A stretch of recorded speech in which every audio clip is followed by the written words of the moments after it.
I remember when I heard this talk for the first time, it really settled in with me pretty strongly because I thought, gosh, it's so easy to take for granted what Jesus Christ has done for us because we haven't known a world without him having done what he's done for us. We've always had the ability to repent and change and be forgiven and have mercy and feel his love. We've always known about, at least, I have, being raised within Christianity, being raised within this idea of Christ giving his life for us and creating a path for us.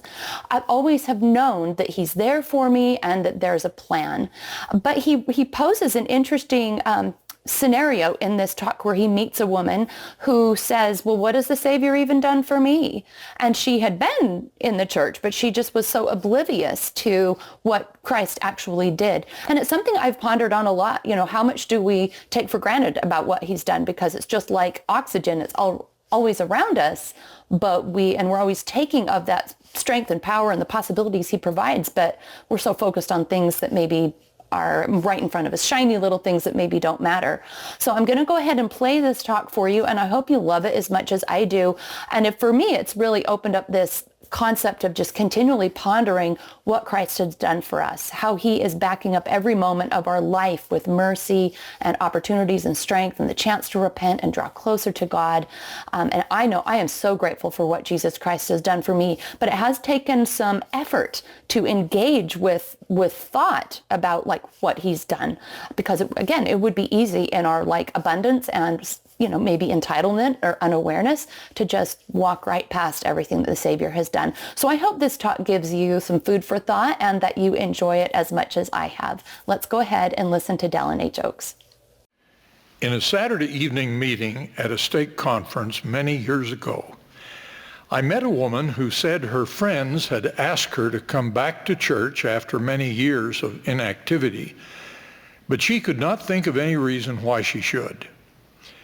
To encourage her, I said, when you consider all of the things the Savior has done for you, you have many reasons to come back to worship and serve him. I was astonished when she replied, "What's he done for me?" What has Jesus Christ done for each of us? He has done everything that is essential for our journey through mortality toward the destiny outlined in the plan of our Heavenly Father. I will speak of 4 of the principal features of that plan. In each of these, his only begotten Son, Jesus Christ, is the central figure. Motivating all of this is the love of God which setteth itself abroad in the hearts of the children of men.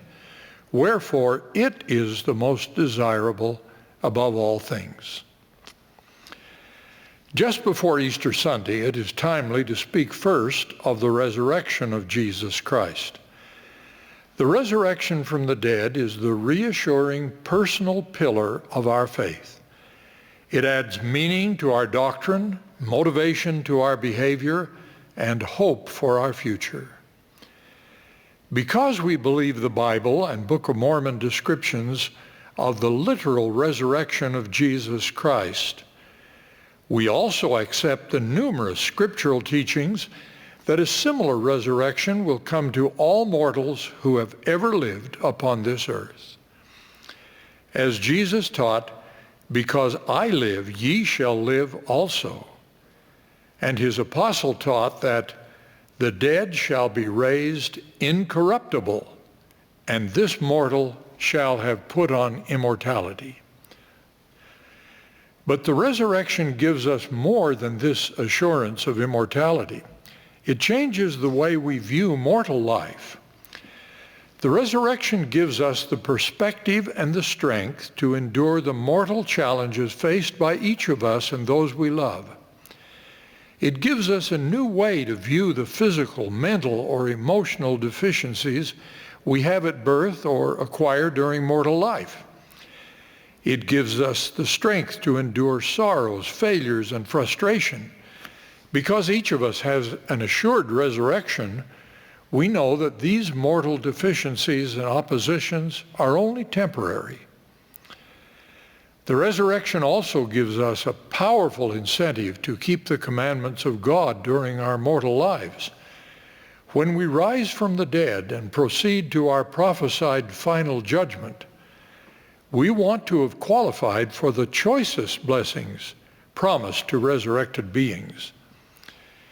In addition, the promise that the resurrection can include an opportunity to be with our family members, husband, wife, children, parents, and posterity, is a powerful encouragement to fulfill our family responsibilities in mortality. It also helps us to live together in love in this life, and it comforts us in the death of our loved ones. We know that these mortal separations are only temporary, and we anticipate future joyful reunions and associations. The resurrection provides us hope and the strength to be patient as we wait. It also prepares us with the courage and dignity to face our own death, even a death that might be called premature.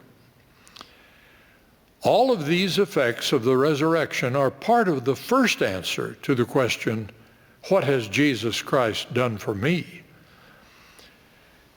For most of us, the opportunity to be forgiven of our sins is the major meaning of the atonement of Jesus Christ.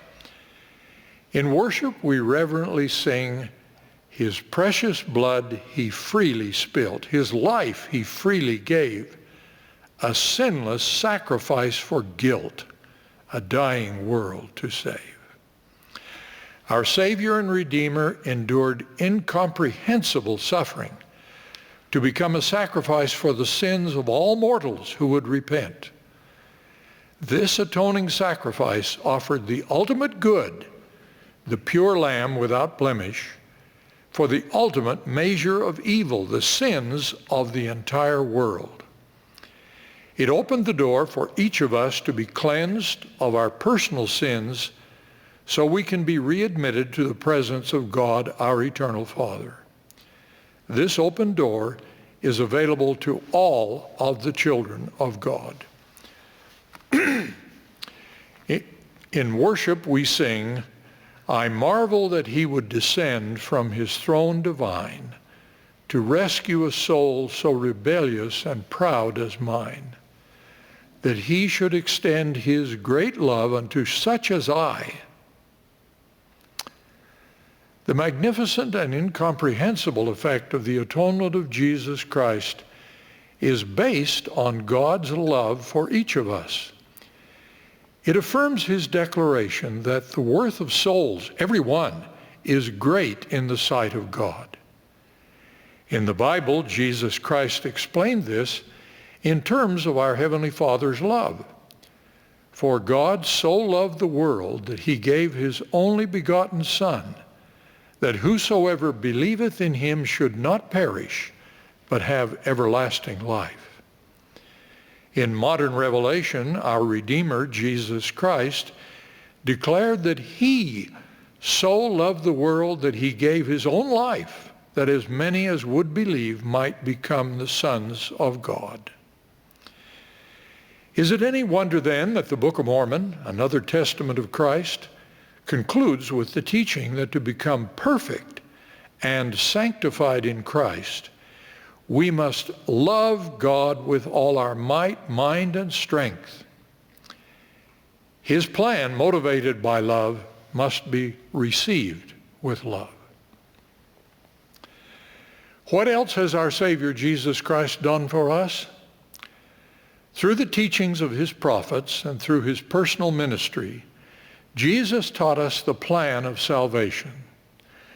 This plan includes the creation, the purpose of life, the necessity of opposition, and the gift of agency.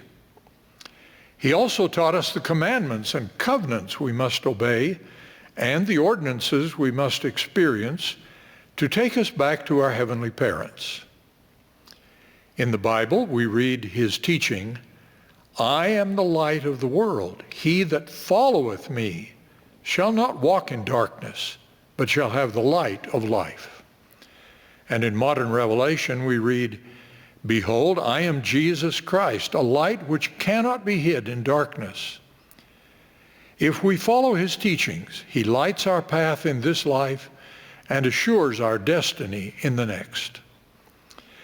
Because he loves us, he challenges us to focus on him instead of the things of this mortal world. In his great sermon on the bread of life, Jesus taught that we should not be among those who are most attracted to the things of the world, the things that sustain life on earth but give no nourishment toward eternal life. As Jesus invited us again and again, follow me.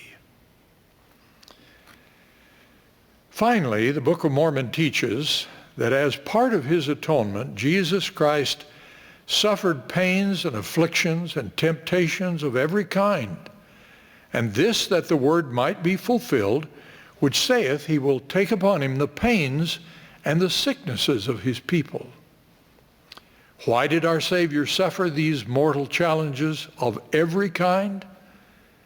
Alma explained, and he will take upon him their infirmities, that his bowels may be filled with mercy according to the flesh, that he may know according to the flesh how to succor, which means to give relief or aid to his people according to their infirmities. Our Savior feels and knows our temptations, our struggles, our heartaches, and our suffering, for he willingly experienced them all as part of his atonement. Other scriptures affirm this. The New Testament declares, in that he himself hath suffered being tempted, he is able to succor them that are tempted.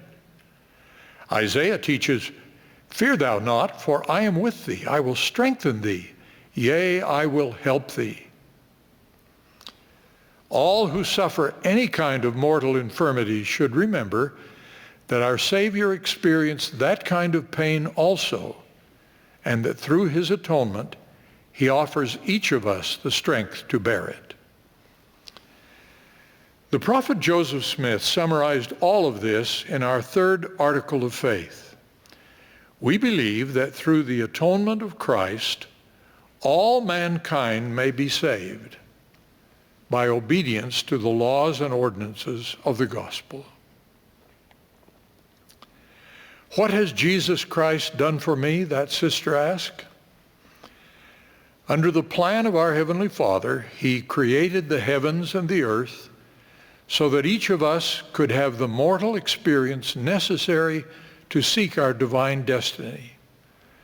As part of the Father's plan, the resurrection of Jesus Christ overcame death to assure each of us immortality.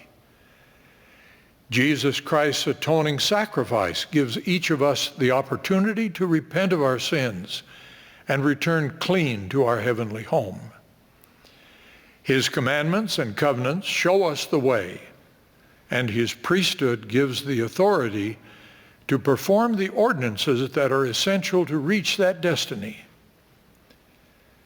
And our Savior willingly experienced all mortal pains and infirmities, that he would know how to strengthen us in our afflictions.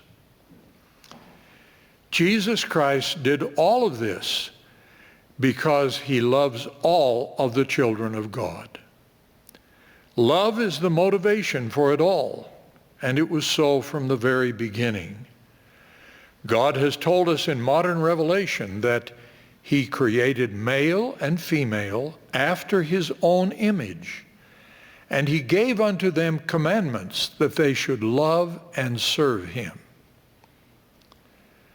I testify of all of this and pray that we will all remember what our Savior has done for each of us, and that we all will love and serve him.